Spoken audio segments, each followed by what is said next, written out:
What's the match we're doing? It's an interesting one. Heroes of Wrestling pay-per-view in 1999. Legendary as one of the worst pay-per-views of all time. Right, whose company did this? This was done by a guy who was called Bill Stone. He had a company called Fosstone, and Fosstone, they did a lot of college games and sort of sports and things like that. They had no experience in wrestling, and the chap who conceived this series of events, he was like, why isn't there a veterans tour for wrestling? Like the Harlem Globetrotters or something like that. Yeah. Like people who are getting on a little bit. The Legends matches when it comes to like Real Madrid and stuff. Yeah, like, and they do this sort of golf as well, don't they? They have a seniors tour. Yeah. And it was a nice idea. I think he'd grown up in a period in the 70s and 80s. His favourite wrestlers were Bob Backlund and Jesse Ventura. Neither of them could do it. I think at the time, Bob Backlund, I think he may have even been trying to run for president. Right. And Jesse Ventura was senator. Yeah. So he couldn't get either of those, or he may have been the governor at that point. I don't think he was ever a senator, was he? And this guy just basically thought, I've seen a gap in the market. Now, 1999 was a period where wrestling was really having a massive boom. So WWF stars are on the front of TV Guide.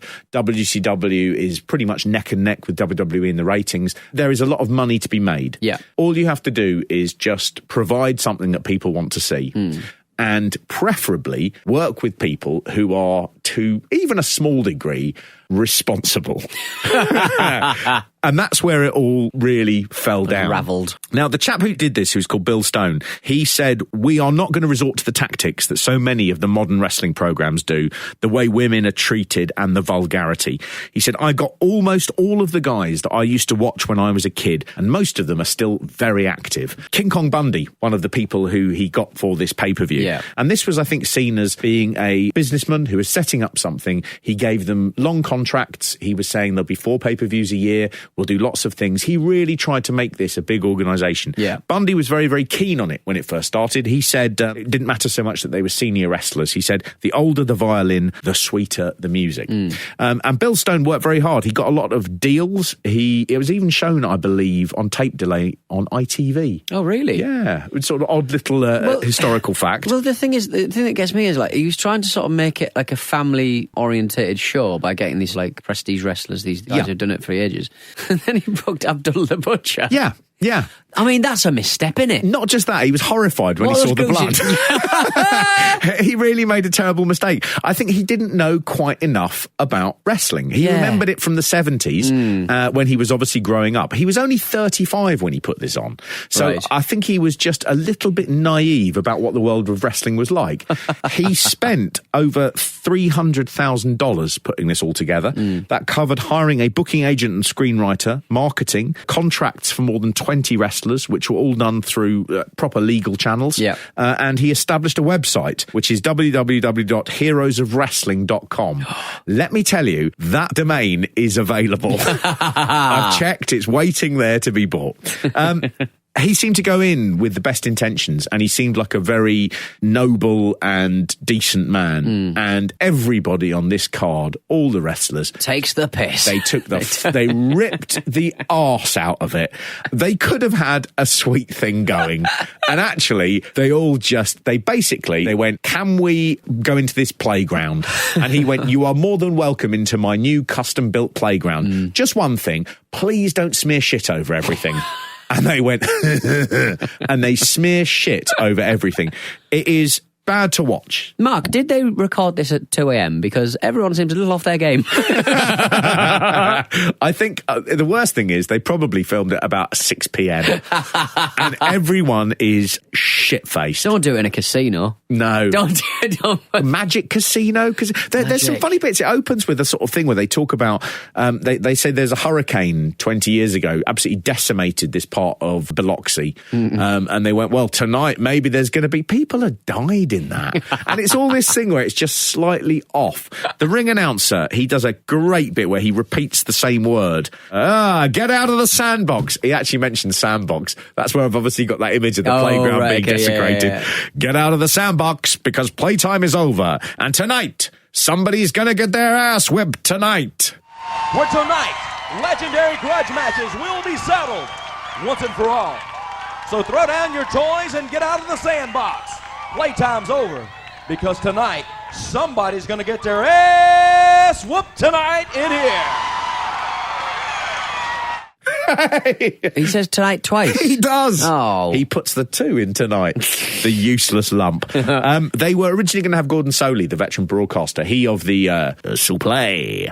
Oh, yes. Which I was told the other day by someone on Twitter. They said, well, actually, Gordon Soley is right. Souplay comes from the French. But, I mean, language changes. I think, we all call it suplex now. It really does, yeah. And Gordon Soley was supposed to be the commentator on this event, but he had I think, a very early sign of the throat cancer that would ultimately kill him. Right. So he pulled out, and they made no mention of it, and they replaced him with a guy who was called Randy Rosenblum. Right. And he was not a wrestling fan, and he makes so many mistakes within it. And I've often thought about this. I think play-by-play is very, very difficult. Yeah. When you see a move and have to remember what move it is, what variation it is, whether he's got a character-specific version of it. Exactly. Well, he does better than that.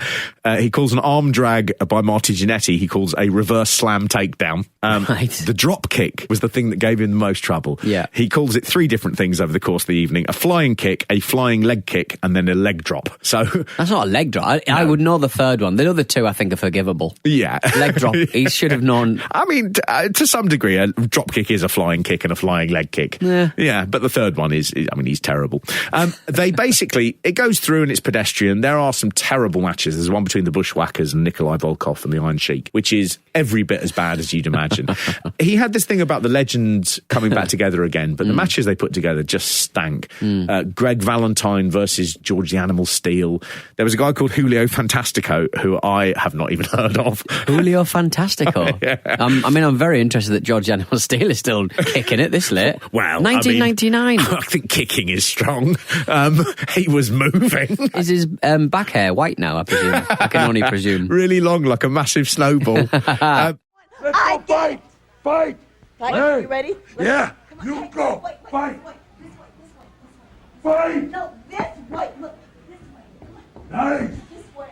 The main event was the real problem. So there were going to be 2 main events. Yeah. One was Jim the Anvil Neidhart versus Jake the Snake Roberts, which is not a main event anywhere outside of this pay-per-view.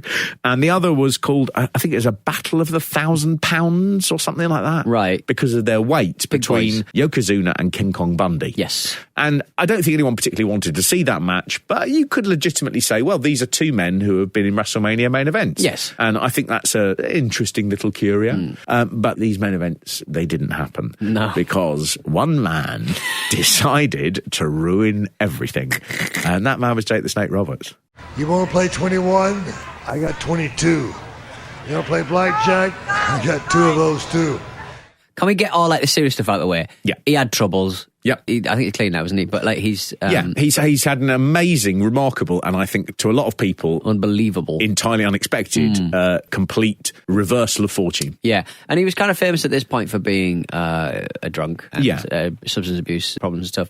And it's very much in full effect in this match. It is. My God. Yes. He looks like shit. He does. He probably smells... He can smell it off the telly. He smells like shit. He's drunk. His promo, he faces the camera 25% of the time. Yep. He's going, don't come to the casino with me. Don't play cards with me because I'll shake. You play blackjack, I got 2 of them. And you play poker with me.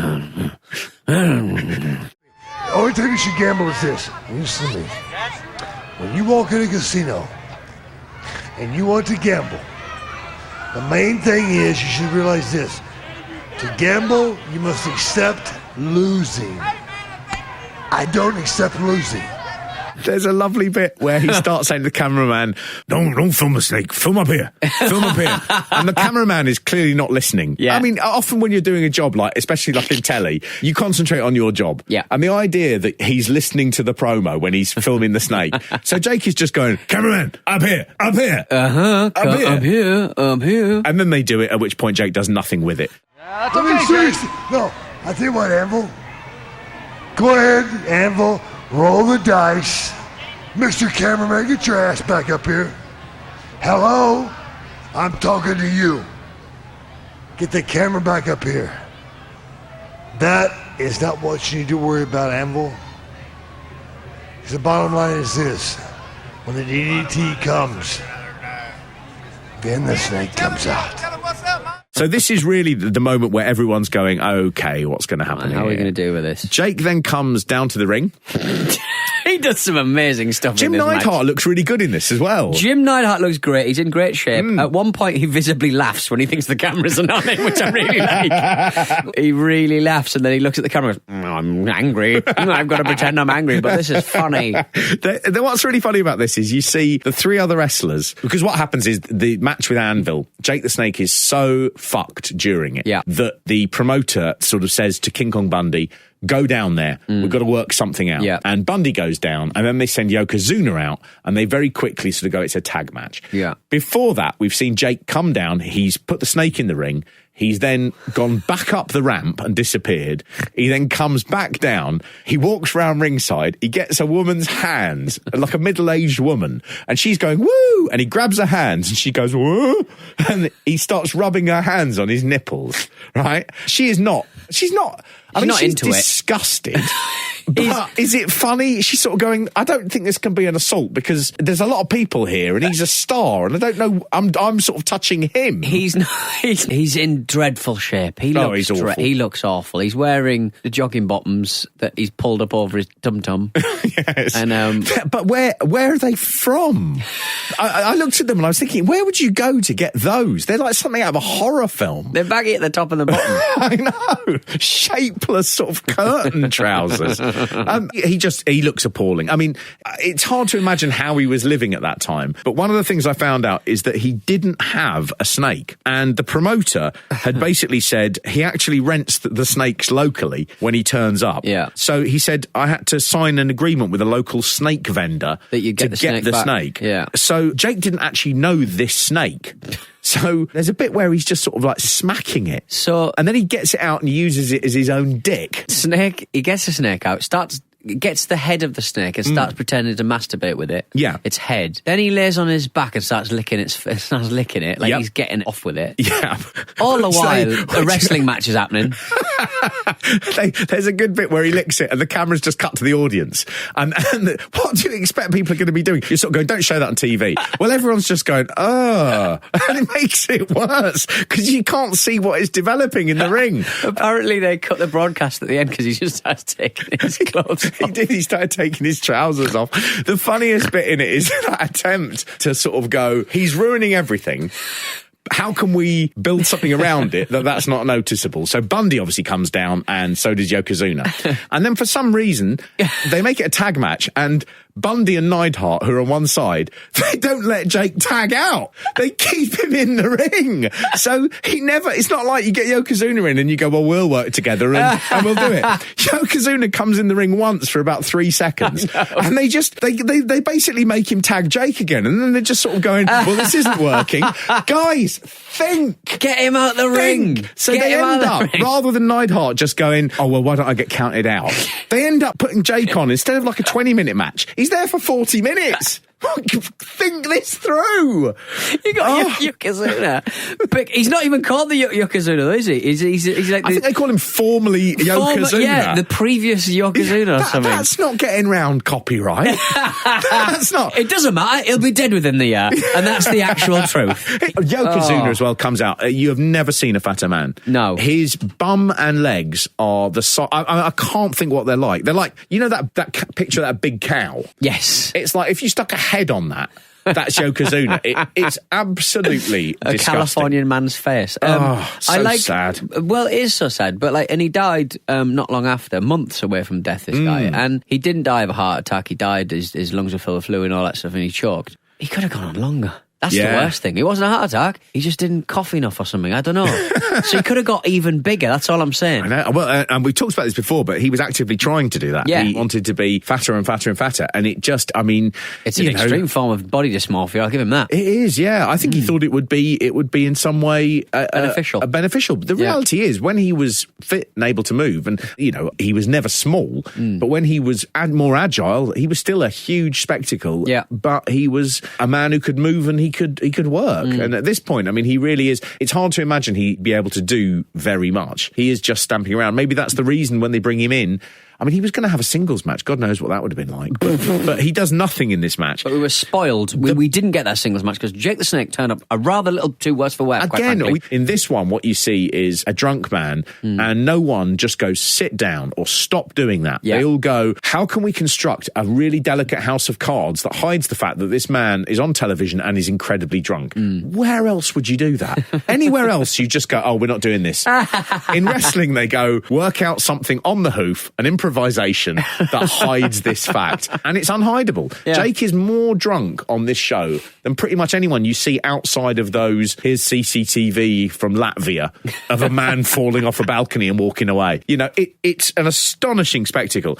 The weirdest thing about it is the promoter was really panicking. And he said to a guy who worked, I think, you know, for part of the ring crew, he just went, just run down there and do something. And this guy appears, and the commentators don't know who he is. He's not a wrestler, and he's bald, and he looks sort of like a miniature King Kong Bundy. That's right, yeah. And none of the wrestlers know who he is. They don't know what he's doing. And he begins sort of shouting, and he's not saying to them, wrap this up. Yeah. He's sort of trying to do something else. And at one point, he begins throttling Jake Roberts.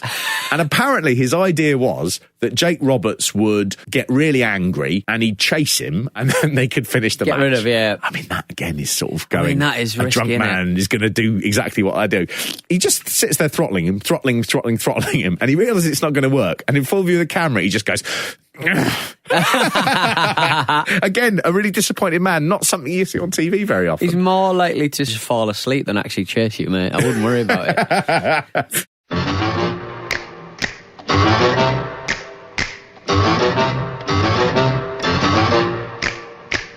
They end up having Bundy pin Jake Roberts. Yes. Jake does a sort of half kick out, but it's a fast count and they need to wrap this up. Why on earth Yokozuna hadn't stepped in is just absolutely bizarre. But they had to shut it, as you're right, 20 minutes before the end of the pay-per-view, because Jake had begun undoing his trousers. And because it's such a poorly run show, it then cuts back after they've gone to their company thing. It suddenly cuts back into the ring. Yokozuna is getting out of the ring, and you can just see in the bottom right-hand corner, Jake is lying on his back in the corner, writhing about. I mean, it's a living nightmare.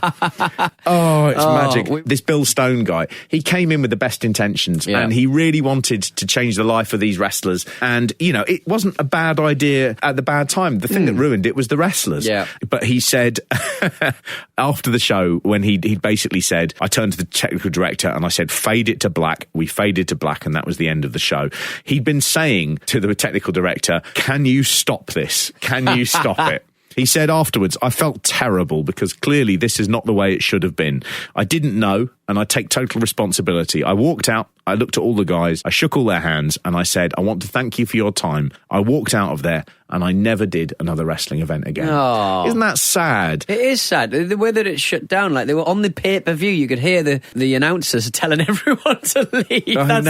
I know. It's odd to watch something where someone is at their very worst. I shouldn't think Jake Roberts wants to watch this match. No. But it's fantastic to be able to watch it full in the knowledge that he would turn his life around and things would get better for him.